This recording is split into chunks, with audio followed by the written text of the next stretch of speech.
সত্যি কথা বলতে গত দুদিন ধরে পশ্চিমবঙ্গে যা চলছে এবং তার ফলে এই রাজ্যের মুখ্যমন্ত্রী স্বয়ং মমতা বন্দ্যোপাধ্যায় এবং তার চেলা চামুন্ডারা যেভাবে বিপদে পড়েছে সেটা দেখতে মন্দ লাগছে না। আসলে এই রাজ্যের শুভবুদ্ধি সম্পন্ন একটা বৃহৎ অংশের মানুষ তাদের দীর্ঘদিন ধরেই অভিযোগ ছিল যে এই মুখ্যমন্ত্রী এবং তার অনুপ্রেরণায় চলা তার দল তার প্রশাসন এত পাপ করেছে, তারপরেও তারপরেও এরা বুক ফুলিয়ে চলছে কি করে, মানুষদের ভোট দিচ্ছে কি করে। কিন্তু ওই কথাই বলে না, সময়ের আগে কিছু হয় না। ঠিক সময়টা এসে গেছে, পাপের ঘোড়াটা পূর্ণ হয়েছে, আর তাই তাই মমতা বন্দ্যোপাধ্যায়ের প্রশাসনের উপর পারফেক্ট পারফেক্ট এক্সাম্পল হচ্ছে যে শাঁখের করাত চলছে। অর্থাৎ এগোলে সর্বনাশ আর পিছলে নির্বংশ। ঠিক সেটাই হচ্ছে। একদিকে 26,000 চাকরিহারা শিক্ষকদের যে আন্দোলন, সেইটা নিয়ে অগ্নিগর্ভ পরিস্থিতি, মেরে ধরে ফাটিয়ে দিয়ে মমতা বন্দ্যোপাধ্যায় সব চাপা দেওয়ার চেষ্টা করছে, আর সেটা বুমেরাং হয়ে গেছে। ওই শিক্ষকরা তো বটেই, গোটা বাংলা ফুঁসে উঠেছে এবং একটা কথাই বলছে ছি, এবং প্রশ্ন করছে কবে এই আপদগুলো বিপদ নেবে, বিদায় নেবে। কিন্তু তার থেকেও যেটা গুরুত্বপূর্ণ ঘটনা সেটা ঘটে গেছে গতকাল সুপ্রিম কোর্টে। সুপ্রিম কোর্টের নির্দেশে রাজ্যের উপর বিপুল অর্থ সংস্থানের চাপ কোথা থেকে মিলবে বকেয়া মহার্ঘ ভাতার 25% টাকা। এই রাজ্য সরকারই হিসেব করে রেখেছে তারা কিরকম 2 নম্বরই ঘোটালা করে রেখেছে। এই যে ডিএটা মেরে রেখেছে এবং তার যে টাকা দিতে হবে, যে মুহূর্তে সুপ্রিম কোর্ট মহামান্য বিচারপতিরা বলে দিলেন যে 50% ডিএ দিয়ে দিন, তারপর আপনাদের মামলা শুনবো আমরা, আগে তো দিয়ে দিন। এই যে কথা বললেন, সাথে সাথে বললো আমাদের কোমর ভেঙে যাবে, 20,000 কোটি টাকা কোথা থেকে জোগাড় করব। এখন একটু ক্ষমা টমা করে দিয়ে বললো ঠিক আছে 25%ই দাও, কিন্তু সেখান থেকেও 10,000 কোটি টাকার সংস্থান করতে হবে। এখন প্রশ্নটা হচ্ছে কোথা থেকে আসবে এই টাকাটা?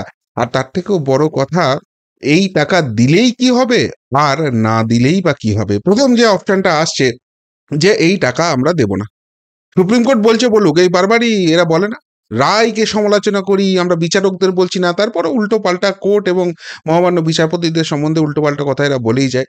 তো একটা অপশন হচ্ছে যে সুপ্রিম কোর্টের রায় মানবো না। কাল থেকে অন্তত গোটা 25 ফোন পেয়েছি যারা বলেছেন যে অতীতে এরকম বহু নির্দেশ হাইকোর্ট সুপ্রিম কোর্টের তরফ থেকে এসেছে, এরা মানেনি এবং তারপরেও এরা ড্যাংডেঙিয়ে আছে, এদের কিছু হয়নি। দেখুন, এত সহজ জিনিস নয়। কন্টেম্প্ট অফ কোর্ট হয়ে যাবে এবং কন্টেম্প্ট অফ কোর্ট হয়ে গেলে তার যে সাজা ভুগতে হবে এবং তার যে রাজনৈতিক ইম্প্যাক্ট হবে সেটা খুব ভালো করেই জানেন। সুতরাং মানবো না এই কথাটা বলার জায়গায় নেই। তাহলে একটা জিনিস হতে পারে, অপশন কি আছে, যেটা এই সংবাদ মাধ্যমেই জানতে পারছি, যে এই যে রায়টা এসেছে সেটাকে চ্যালেঞ্জ করে সুপ্রিম কোর্টেরই অন্য বেঞ্চে গিয়ে একটা আবেদন করা। হ্যাঁ, সেই রাস্তা খোলা আছে, কিন্তু তাতে কি লাভের লাভ কিছু হবে? এখানে তো সুপ্রিম কোর্ট তাহলে মানে কার্যত খেপে যেতে পারে, এই মামলাটাই ডিসমিস করে দিতে পারে। এই সম্ভাবনাও তৈরি হচ্ছে। কেন? কেননা এই মামলা প্রথম যেটা নিয়ম হচ্ছে, সরকারি কর্মচারীদের মামলা তো তো এটা স্টেট অ্যাডমিনিস্ট্রেটিভ ট্রাইব্যুনাল বা স্যাটে যেতে হয়। সেখানে যাওয়া হয়েছিল, সেখানে রায়টা ঠিক মতো হয়নি, ফলে হাইকোর্ট হয়েছে, হাইকোর্টের ডিভিশন বেঞ্চ হয়েছে, সেখান থেকে আবার স্যাটে ফেরত গেছে, সেখান থেকে সুপ্রিম কোর্ট গেছে, সুপ্রিম কোর্টের ডিভিশন বেঞ্চ গেছে। প্রত্যেক জায়গায় রাজ্য সরকারের হার হয়েছে। এখন রাজ্য সরকার যেটা করেছে সেটা হচ্ছে SLP, স্পেশাল লিভ পিটিশন। তো সেই স্পেশাল লিভ পিটিশনের হিয়ারিং কমপ্লিট হয়নি। হিয়ারিং কমপ্লিট না হয়ে একটা অবজারভেশন শুধুমাত্র এসেছে, এবং সেই হিয়ারিংটা হওয়ার সময় মহামান্য বিচারপতিরা স্পষ্টভাবে বলে দিয়েছেন যে আমাদের কাছে অপশন ছিল, আপনারা হাইকোর্ট সুপ্রিম কোর্টে এতবার হেরেছেন, এই মামলাটা আমরা গ্রহণই করব না। কিন্তু তা সত্ত্বেও আপনারা বলছেন যে এটা ডিটেলসে হিয়ারিং করবেন, ঠিক আছে আমরা সেই সুযোগটা দিচ্ছি, কিন্তু তার আগে, সবার আগে আপনারা এই টাকাটা রিলিজ করুন। তো সেই জায়গায় সেই রায়টাকে চ্যালেঞ্জ করে যদি অন্য বেঞ্চে যাওয়া হয়, তাহলে দুটো জিনিস হবে। এক, অন্য বেঞ্চ বলবে যে ভাই ওই ওই বেঞ্চে তো তোমাদের মামলা এখনো কমপ্লিটই হয়নি, সেই রায়টাই তোমরা হাতে পাওনি, তার এগেনস্টে তোমরা কেন চলে এসছো এই বেঞ্চে? এক কাজ করো, আমরা তো শুনছি না, আমরা নির্দেশ দিচ্ছি ওরাও তোমাদের মামলাটা খারিজ করে দিক, শোনারই দরকার নেই। আমরা তো সুপ্রিম কোর্ট শুনেছি আগে, হাইকোর্ট শুনেছে আগে, প্রত্যেক জায়গায় তোমরা হেরেছো, আবার এসেছো মাতব্বরি করতে। এই যে চান্স আছে, SLPটাই ক্যান্সেল হয়ে যাবে। আর এসএলপি ক্যান্সেল হয়ে গেলে পুরো টাকাটা ইমিডিয়েটলি দিতে হবে, আর কোনো রকম কোনো অপশন নেই। আর সেইটা যদি না দেয়, রাষ্ট্রপতি শাসন জারি হয়ে যাবে। সুপ্রিম কোর্টের অর্ডার এরা মানছে না, সুতরাং এদেরকে খারিজ করো, এদেরকে উৎখাত করো, আর এখানে রাষ্ট্রপতি শাসন জারি করো, সেই জায়গা তৈরি হয়ে যাবে। এবং সব থেকে বড় কথা, একটা যে গায়ে ছাপ পড়ে যাবে, যারা সুপ্রিম কোর্টকেও মানে না, এবং গোটা বাংলা জুড়ে এই যে বিশাল পরিমাণ সরকারি কর্মচারীরা আছে, তারা যে আন্দোলনটা শুরু করবে, আর 1 বছরের মধ্যে ভোট, ওই রিস্কটা নিতে পারবে না। ফলে টাকা দেবো না, বা এটা নিয়ে চ্যালেঞ্জ করে নতুন বেঞ্চে যাব, এই অপশনটা খুব ক্ষীণ, এটা তৃণমূল কংগ্রেসই মেনে নিচ্ছে, এই সংবাদ মাধ্যম তো সেটাই দাবি করছে। এবার তাহলে ২ নম্বর অপশন কি আছে? ২ নম্বর অপশনটা হচ্ছে আমরা ধার নেবো। কিন্তু বর্তমানে যে অবস্থা রয়েছে পশ্চিমবঙ্গের মোট যে জিডিপি রয়েছে তার 38% ধার নিয়ে বসে আছে। যখন বাম সরকার গিয়েছিল তখন ২,০৮,০০০ কোটি টাকার দেনা ছিল পশ্চিমবঙ্গের উপরে। এবং সেটা শুধু বাম সরকার নয়, বামেদের ৩৪ বছর, তার আগে যুক্তফ্রন্ট সরকার, তার আগে কংগ্রেস সরকার, সবাই মিলে অর্থাৎ স্বাধীনতার সময় থেকে এই ২০১১ অবধি ২,০৮,০০০ কোটি টাকার দেনা ছিল। সেইটা এই গত ১৪ বছরে মমতা বন্দ্যোপাধ্যায় তার অনুপ্রেরণায় ৬,০০,০০০ কোটি টাকা দেনায় নিয়ে চলে গেছেন। এটা বারবার অভিযোগ করে বিজেপি বিরোধীরা এবং তারা বলে যে এটা নিয়ে শ্বেতপত্র প্রকাশ করুক, এবং মমতা বন্দ্যোপাধ্যায়ের হিম্মত হয় না এটা নিয়ে শ্বেতপত্র প্রকাশ করার। তিনি নিজে ২,০৮,০০০ কোটি টাকার দেনা নিয়ে অনেক বগলমবাজি করেছিলেন। আজকে নিজে যে ৬,০০,০০০ কোটি টাকার দেনা করে নিয়েছেন, এই নিয়ে যখন বিরোধীরা আক্রমণ করছে তখন তার সামনে কেঁচো হয়ে বসে থাকে। এটাই হচ্ছে মমতা বন্দ্যোপাধ্যায়ের আসল রূপ। তো যাই হোক, তার মানে ওই ধার দেনা করার জায়গায় খুব একটা অপশন নেই। তার কারণ হচ্ছে আপনিও যদি কোথাও ঋণ নিতে যান, ব্যাংক থেকে ঋণ নিতে যান, আপনার 50টা ঋণ চলছে, আপনার 10টা ঋণ চলছে, আপনাকে আবার ফার্দার ঋণ দেবে? ঋণ তো তখনই দেয়, ঋণ ব্যাংক দেয় কিসের জন্য? যে ভাই আমি ঋণের টাকাটা দিচ্ছি, যখন ফেরত পাবো উইথ ইন্টারেস্ট আমার বেশি কিছু ইনকাম হবে। সেটাই তো ঋণের মূল কনসেপ্ট। এখন আমরা যদি আসলটাই, মেন যে টাকাটা আছে সেটাই ফেরত দেওয়ার ক্ষমতা না থাকে, ইন্টারেস্ট তো অনেক দূরের কথা। আপনি আপনি কোথা থেকে ঋণ পাবেন? আপনাকে কে ঋণ দেবে? জিডিপির 38% ঋণ করে নিয়েছে, আর ঋণের কোটা নেই, ঋণেরও একটা জায়গা রয়েছে, তাহলে ঋণ করতে পারবে না। তাহলে এক এবং একমাত্র অপশন পড়ে রয়েছে কি? সেটা হচ্ছে এই যে বিভিন্ন শ্রী প্রকল্প চলে, বিভিন্ন ভান্ডার প্রকল্প চলে, সোজা কথায় আমার আপনার ট্যাক্সের পয়সা দিয়ে মমতা ব্যানার্জি যে ভোট কেনে, সেইগুলোকে কাটছাঁট করতে হবে। দেখুন, এমনিতেই ১০০ দিনের কাজের টাকা বন্ধ, এমনিতেই প্রধানমন্ত্রী আবাস যোজনার টাকা বন্ধ, এমনিতেই গ্রামীণ সড়ক যোজনার টাকা বন্ধ। তার কারণ এই টাকাগুলো কেন্দ্র সরকার পাঠিয়েছিল এবং সেখানে তোলামূল বাহিনী সেগুলো দুহাতে লুট করে নিয়েছে। এবং যখন সেই লুটটা হয়েছে, কেন্দ্র সরকার সেটা ধরে ফেলেছে, এদেরকে বলেছে তোমরা হিসেব পাঠাও। এরা হিসেব পাঠাতে পারেনি, কেননা হিসেব পাঠালেই সেই চুরি জোচ্চুরিগুলো ধরা পড়বে।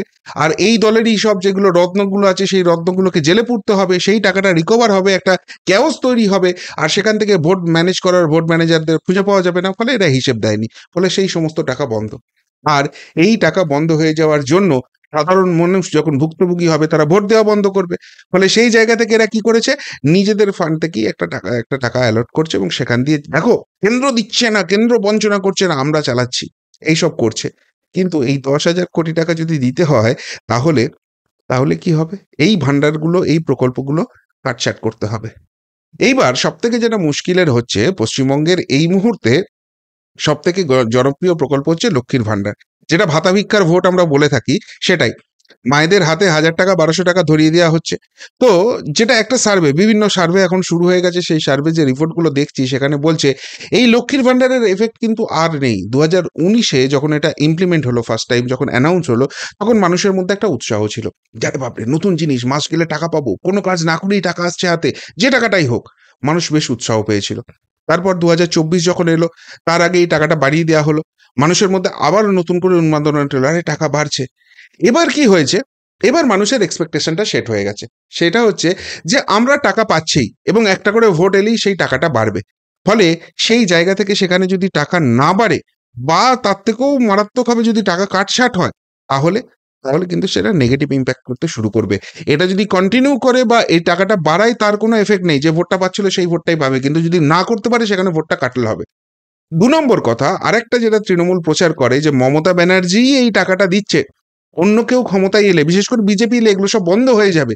ওই সবাই গিয়ে গিয়ে মমতা ব্যানার্জির ভাইফোঁটা আছে না, একটা কোথাকার কে বিজেপি নেত্রী, তার অডিও রেকর্ড সবাইকে মাইকে শোনায়, দেখো বিজেপি এসে বলছে আমরা বন্ধ করে দেবো, পুরো কথাটা শোনায় না। বিজেপি কি বলছে, আমরা লক্ষ্মীর ভান্ডার বন্ধ করে দেবো, করে দিয়ে অন্নপূর্ণা ভান্ডার চালু করব। এরা যে ১,০০০ টাকা ১,২০০ টাকার ভাতা ভিক্ষা দেয়, ওইটা নয়, আমরা এই টাকাটা অনেকটা পরিমাণ বাড়িয়ে নেবো। এবং এই রাজ্যে মমতা ব্যানার্জি কর্মসংস্থানের যা হাল করে ছেড়েছেন, এই রাজ্যে তো খাওয়া দাওয়া জোটে না। ফলে বিভিন্ন বিজেপি শাসিত রাজ্যেই এই রাজ্যের মানুষকে, সংখ্যালঘু মানুষকেও গিয়ে কাজ করতে হয়। সেখানে গিয়ে তারা কি দেখছে, যে বিজেপি শাসিত প্রত্যেকটা রাজ্যেও এই লক্ষ্মীর ভান্ডারের মতো প্রকল্পই চলছে এবং সেখান থেকে অনেক বেশি বেনিফিট পাচ্ছে। ফলে বিজেপি এলে এই প্রকল্প বন্ধ হয়ে যাবে, এই ভুয়ো ধারণা মানুষের মধ্যে কিন্তু আর চালাতে পারবে না এরা। উল্টে বিজেপি এলে এই প্রকল্পটা আরো বেটার হয়ে আসবে, এই এক্সপেকটেশন তৈরি হবে। ফলে একদিকে যখন সমস্ত কিছু ডুবছে, সমস্ত কিছু নেগেটিভ আছে, তখন এই ভাতা ভিক্ষার ভোটটাই মমতা ব্যানার্জিকে বাঁচাতে পারতো। আর সেই জায়গাতে এই ডিএর টাকা দেওয়ার জন্য কাটলমেন্ট করতে হচ্ছে। ফলে ফলে সেই জায়গা থেকে 2026-এ ভোট যে কমবে এটা নিশ্চিত হয়ে যাচ্ছে। আর যে ইকুয়েশনে দাঁড়িয়ে আছে 3%-এর গল্প, 3%-এর গল্প। তৃণমূল কংগ্রেস 46%-এ দাঁড়িয়ে আছে, বিজেপি 39%-এ দাঁড়িয়ে আছে। বিজেপি যদি 3% তৃণমূলের কমে যায় আর বিজেপির বেড়ে যায়, তাহলে তৃণমূল চলে আসবে 43%-এ আর বিজেপি পৌঁছবে 42%-এ, 1%-এ পিছিয়ে থাকবে। কিন্তু ওই 84টা সংখ্যালঘু অধ্যুষিত আসন, ওইখানে তৃণমূলের ভোট 50%, 55%-এর বেশি। বাকি যে 209টা আসন রয়েছে, সেখানে বিজেপি 48%-এর কাছাকাছি ভোট নিয়ে নেবে এই ইকুয়েশনে। আর যদি 209টা আসনে 48%-এর অ্যাভারেজ ভোট নিয়ে নেয়, বিজেপি 170 থেকে 180টা আসন নিয়ে নেবে। ব্যাস 148-এর উপরে হয়ে গেলেই কেল্লা ফাতে। আর সেই জায়গাটাতেই এবার টেনশনে পড়ে গেছে। কিরকম টেনশনে পড়ে গেছে আপনাদের একটা এক্সাম্পল দেখাই। WB assembly election result prediction, DA বা এসএসসি মামলার প্রভাব পড়বে না বিধানসভা ভোটে, রেকর্ড আসন পাবে টিএমসি। এই হেডলাইন করেছে, কে বলেছে? তৃণমূলের ওই আইটি সেল না কি রয়েছে, তার যে হেড দেবাংশু ভট্টাচার্য ফক্কর। মানে নিজে ভোটে দাঁড়িয়ে হারে, অনেক কিছু বাগাড়ম্বর করে, অরবিন্দ কেজরিওয়ালকে জিতিয়ে দেয়, আর তারপর সব হেরে টেরে ল্যাজ গুটিয়ে বাড়ি চলে যায়। সবসময় একটা ভুয়ো হিসেব করার চেষ্টা করে। তো তার বক্তব্য হচ্ছে, এই যে ডিএ মামলা হয়েছে বা এসএসসি 26,000 চাকরি চলে গেছে, তার কোনো এফেক্ট নাকি পশ্চিমবঙ্গের ভোটে পড়বে না, এবং 226-এরও বেশি আসন পেয়ে তৃণমূল কংগ্রেস ক্ষমতায় আসবে। প্রশ্নটা হচ্ছে, ঠাকুর ঘরে কে আমি তো কলা খাইনি, সেই উত্তর হয়ে যাচ্ছে তো। কে বলেছে ডিএর এফেক্ট পড়বে, এসএসসি মামলার এফেক্ট পড়বে? কেউ বলছে? আসলে ভয়টা তৃণমূলের মধ্যে ঢুকে গেছে। তারা খুব ভালো করে বুঝতে পারছে এর এফেক্টটা পড়বে, সেই জন্য এখন থেকে চিৎকার করে বলতে শুরু করছে, না পড়বে না, পড়বে না, পড়বে না। আরে পড়বে কি পড়বে না, ভোটটা আসতে দাও ছোকরা, তারপর তো বুঝবে রাজনীতির কি বোঝো। কদিন এসছো রাজনীতির ময়দানে? তো যাই হোক, সেই জিনিস তো দেখা যাবে। তো সেখানে এখন থেকে এত চিৎকার চেঁচামেচি করে বলতে হচ্ছে কেন, এর প্রভাব পড়বে না? তার মানে এর প্রভাবটা পড়বে, এবং সেইটা তৃণমূল দলটাও বুঝতে পারছে। আর সেই জন্য তৃণমূলের নেতা, চামচা, বেলচা, খামচা যারা যারাই আছে, সব ঘরে ঢুকে যাচ্ছে যে 26-এর পর এরপর যদি হারটা হয়, আমাদের হালটা কি হবে। আর সেই জন্য তাদেরকে ময়দানে নামানোর জন্য বলছে যে এর কোনো এফেক্ট পড়বে না। কেউ প্রশ্ন করেনি, জনগণ প্রশ্ন করতে শুরু করেনি, কেননা তারা মনে মনে ডিসিশন নিচ্ছে। কিন্তু তৃণমূল ভয় পেতে শুরু করে দিয়েছে। আর এইটা সবে 25%টা দিতে বলেছে। যেদিনকে ফাইনালি সুপ্রিম কোর্ট মহামান্য বিচারপতিরা বলে দেবেন যে 100% দিয়ে দাও, সেই দিনকে 50% দিতে বলেছিল, তাতেই বলেছে কোমর ভেঙে যাবে। 100% দেওয়ার রায় হয়ে গেলে তখন কি বলবে? বলে আমাদের সরকারটাই উঠে গেল, পালালাম নবান্ন ছেড়ে। সেই ছাড়া কোনো অপশন আছে? আচ্ছা, এখানে আরেকটা কথা বলে রাখি। গতকাল যে সুপ্রিম কোর্টের রায় নিয়ে আমি প্রতিবেদনটা করছিলাম, সেখানে একটা মারাত্মক ভুল আমি করে ফেলেছি, এবং সেটার জন্য ক্ষমা প্রার্থী। আসলে আমি তো এর সাবজেক্ট ম্যাটার এক্সপার্ট নই। আমি বিভিন্ন মানুষের সঙ্গে কথা বলে ইনপুটগুলো নিই। তো আমি যেটা বলেছিলাম যে এই যে রায়টা হয়েছে, যে কারেন্ট ডিএটা চলছে সেখানে 37% পিছিয়ে আছে। আমার আন্ডারস্ট্যান্ডিং ছিল সেইখানে 25% দিতে হবে। না, সেটা কিন্তু নয়। এটা হচ্ছে এর আগের যে পে কমিশনটা ছিল, কারেন্ট পে কমিশন নয়। সেই পে কমিশনে প্রত্যেকবার যে ডিএটা সেন্ট্রাল ঘোষণা করত, সেই ডিএটা এই রাজ্য সরকার বহুদিন পরে দিত। তার যে বকেয়া টাকাটা হয়েছে সেইটা নিয়ে মামলাটা হচ্ছে। ফলে কিভাবে বকেয়া ডিএর হিসেব করবেন, এপ্রিল 2008 থেকে ডিসেম্বর 2019-এর যে টাকাটা বকেয়া আছে, সেই টাকাটার হিসেব এখানে হচ্ছে, সেইটা নিয়ে মামলা হচ্ছে। কারেন্ট যে পে কমিশন চলছে, কারেন্ট যে ডিএ রয়েছে, সেইটা নিয়ে কিন্তু নয়। এটা আমি ভুল করেছিলাম। অনেকেই আমাকে ফোন করে বলেছেন, এবং পরবর্তীকালে আমিও ক্ল্যারিফিকেশন যেটা নিয়েছি, পুরো ব্যাপারটা বুঝেছি। এটাই এবার বলছে কিভাবে এটা হিসেব করবেন।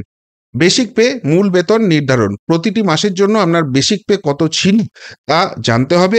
বার্ষিক বেতন বৃদ্ধি বা ইনক্রিমেন্ট জুলাই মাসে হলে সেই অনুযায়ী প্রতি বছর জুলাই মাস থেকে আপনার বেসিক পে পরিবর্তিত হবে। ডিএ হারের পার্থক্য, প্রতি মাসে কেন্দ্রীয় সরকারের হারে ডিএ এবং রাজ্য সরকারের প্রদত্ত ডিএর মধ্যে যে পার্থক্য ছিল শতাংশ, সেটি জানতে হবে। এখানে একটা তালিকা সরকারি কর্মচারীদের হোয়াটসঅ্যাপ গ্রুপে ঘুরছে, সেখান থেকেই সেটা আপনারা পেয়ে যাবেন। এবার মাসিক বকেয়া ডিএ, এর ফলে প্রতি মাসের বেসিক পের উপর ডিএর যে হারের পার্থক্য, সেইটা করে আপনার প্রত্যেক মাসের যে বকেয়া ডিএ সেটা হিসেব করা যাবে। এবার মাসিক বকেয়া ডিএর এই একটা ফর্মুলা দিয়ে দিয়েছে। এবার 2008-এর এপ্রিল থেকে 2019-এর ডিসেম্বর পর্যন্ত প্রতিটি মাসের যে বকেয়া ডিএ রয়েছে, সেটা করে সেটা মোট ডিএটা আপনার আসবে, এবং তার 25% আপনার পাওনা আছে, যেটা সরকারকে দিতে হবে বলে সুপ্রিম কোর্টের রায় হয়েছে। এবার হিসেবটা জটিল, অনেকের ক্ষেত্রেই বোধগম্য হবে না।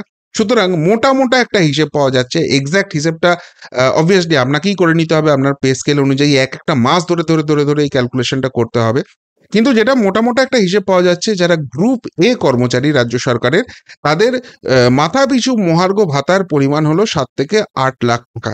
এই টাকাটা বাকি আছে, তার 25%, মানে 4 ভাগের 1 ভাগ টাকা এখন আপনি পাবেন। গ্রুপ বি যারা, তাদের 5 লাখ টাকার মতো বাকি আছে, আর 1/4, মানে ধরুন 1,25,000 মতো পাবেন। গ্রুপ সি যারা, তাদের 3.5 থেকে 4 লাখ টাকা মোটামুটি বাকি আছে, তাহলে ওই 80,000, 90,000 থেকে 1 লাখ টাকা মতো আপনারা পাবেন। আর গ্রুপ ডি কর্মীদের ক্ষেত্রে 1.25 লাখ থেকে 2.5 লাখ টাকা বাকি আছে, তার 1/4 এখন আপাতত সুপ্রিম কোর্ট দিতে বলেছে। এই একটা মোটা মোটা হিসেব আছে, কিন্তু আপনার পার্টিকুলার হিসেবটা করতে গেলে ওই আগের স্লাইড যেটা দেখালাম সেইখান থেকে সেই অনুযায়ী আপনাকে নিজেকেই হিসেব করে নিতে হবে। তো যাই হোক, যে টাকাটাই বকেয়া থাকুক, যে পরিমাণ সরকারি কর্মচারী রয়েছেন, পেনশনার রয়েছেন, সবার ক্ষেত্রেই কিন্তু এটা প্রযোজ্য হচ্ছে। এবং যে বিপুল পরিমাণ টাকাটা দিতে হবে, সেটা যদি রাজ্য সরকারের হিসেবটাই সঠিক ধরে নেওয়া হয়, তাহলে মোটামুটি 40,000 কোটি টাকার সংস্থান করতে হবে 100% দিতে হলে। আর যদি সেই, মানে বলেছিল তো যে 50% মানে 20,000 কোটি টাকা, তাহলে 100% হলে 40,000 কোটি টাকার সংস্থান করতে হবে। আর যদি 40,000 কোটি টাকার সংস্থান 26-এর নির্বাচনের আগে মমতা ব্যানার্জিকে করতে হয়, সেটার জন্য ধার দেনা না করতে পারে, তাহলে একটাই অপশন আছে, এইসব শ্রী শ্রী বিশ্রী কি সব প্রকল্প চালান, সেগুলো সব কাটছাট করতে হবে কিংবা বন্ধ করে দিতে হবে। আর এই 15 বছর বাংলার মানুষ তাকে যেভাবে দেখে নিয়েছে, যেভাবে তার দল, তার প্রশাসন এই রাজ্যটা চালাচ্ছে, যেভাবে চাকরিহারা হতে হচ্ছে, যেভাবে দুর্নীতি হচ্ছে, যেভাবে আরজিকর কাণ্ড হচ্ছে, যেভাবে শিল্প সংস্থান বন্ধ হচ্ছে, যেভাবে সরকারি কর্মীদের জন্য দরজা বন্ধ হচ্ছে, ডিএ পাচ্ছে না, আর কিন্তু তার উপর কোনো ভরসা রাখবে না। ভরসা রাখার একমাত্র জায়গা কি? ওই হাতে কিছু গুঁজে দেওয়া, অর্থাৎ ভাতা ভিক্ষা ধরিয়ে দেওয়া। সেইটা করেই ভোটের বৈতরণীটা পার করার জায়গা ছিল। কিন্তু যদি এই সুপ্রিম কোর্টের রায় অনুযায়ী টাকাটা মেটাতে হয়, সেই জায়গাটা পুরোপুরি বন্ধ হয়ে যাবে। তাহলে তাহলে অপশনটা কি আছে? ওই যে বললাম না, শাঁখের করাত। তার মানে ভোটে হারতে হবে। আর যদি এই টাকাটা না দেয়, তাহলে সুপ্রিম কোর্টের কন্টেম্প্ট অফ কোর্ট হবে, সেই জন্য সরকারের গদিটা এখনই ছাড়তে হবে। কোন অপশনের দিকে যাবেন? কি বলবেন?